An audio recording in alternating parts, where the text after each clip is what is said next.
The next property is called the differentiation property.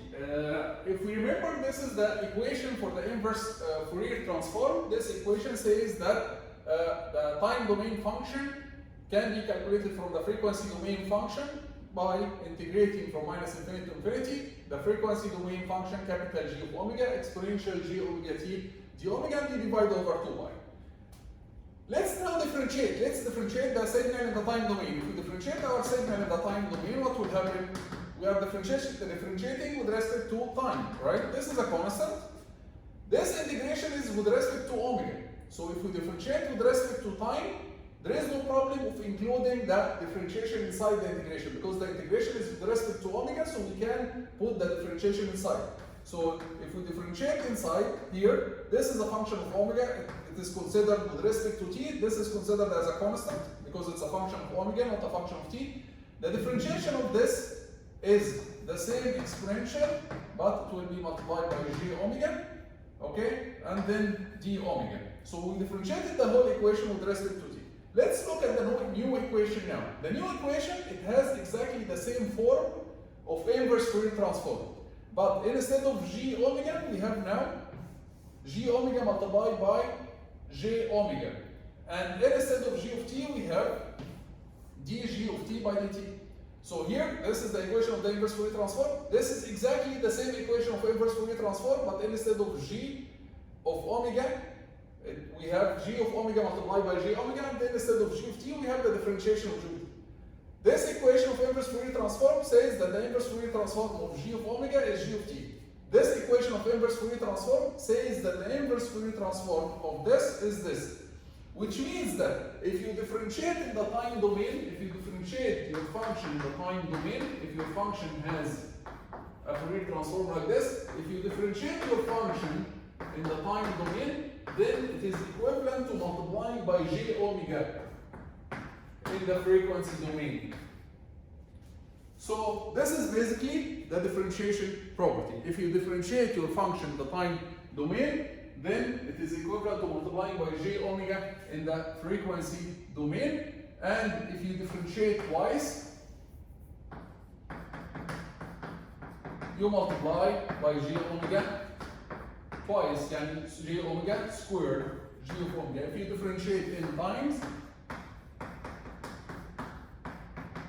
then you multiply by g omega to the power n.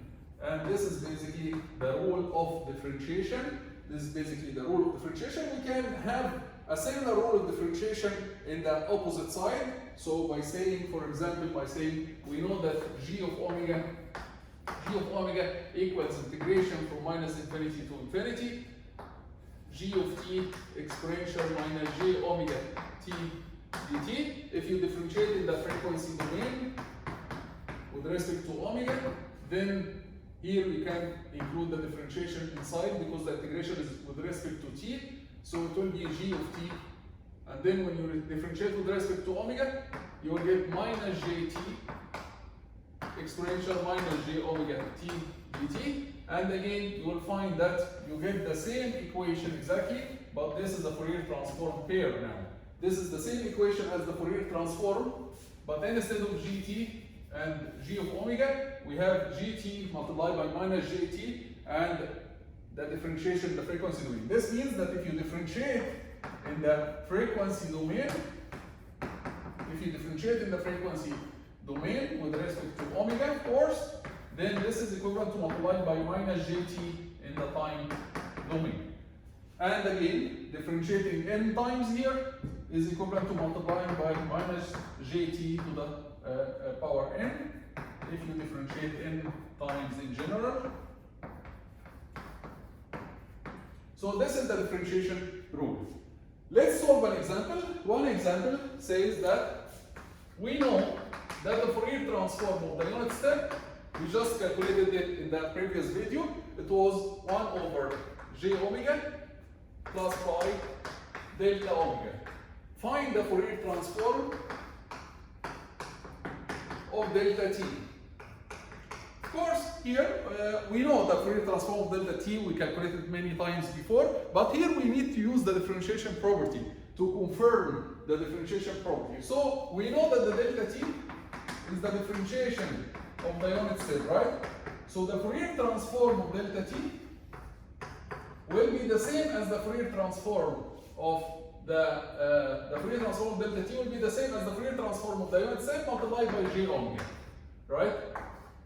So it will be j omega multiplied by 1 over j omega plus pi delta omega.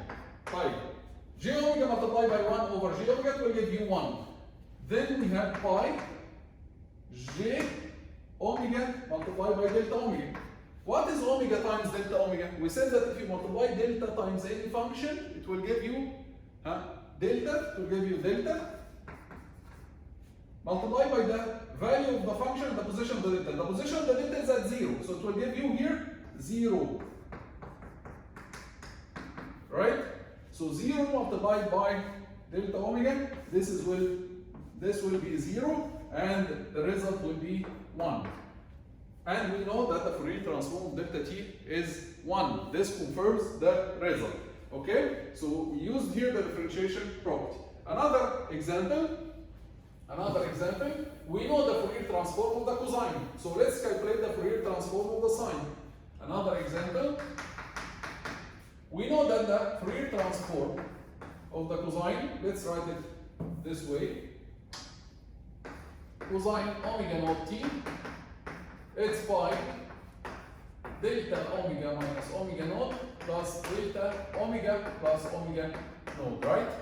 Let's try to calculate the Fourier transform of the sine. We know that the sine omega naught t equals the differentiation of the cosine,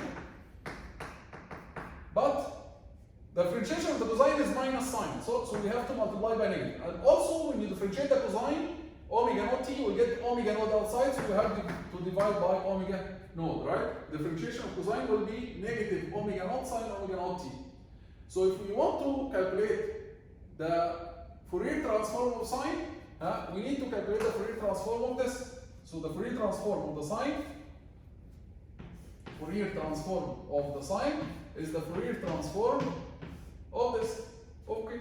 So the Fourier transform of this will be minus 1 over omega naught, and the Fourier transform of the differentiation, it will be j omega multiplied by the Fourier transform of the cosine. The Fourier transform of the differentiation of the cosine is j omega multiplied by the Fourier transform of the cosine, which is pi, let's take pi outside, delta omega minus omega naught plus delta omega plus omega naught. Okay, very good. So minus pi over omega naught, we have also j. Omega times delta omega minus omega naught will give you the same delta multiplied by the function and the position of the delta. This function and the position of the delta is omega naught. Then this delta times omega, it will give you the same delta multiplied by the value of the function and the position of the delta. The position of the delta here is at negative omega naught, right? So the value of the function at negative omega naught will be negative omega naught. We can take omega naught outside, and then we'll have pi delta omega minus omega naught minus delta omega plus omega naught, and this minus j can go down as j. So this is the Fourier transform of the sine omega naught t. You can confirm that by doing the Fourier transform of the sine using a different method. For example, writing the sine using Euler's identity, and then you will get two exponentials. Do the Fourier transform for these two exponentials using the time shift or the frequency shift property, and you will get exactly the same expression. Okay, so here we use the differentiation property of the cosine in order to obtain the Fourier transform of the sine. Next video, we'll discuss the integration property, inshallah.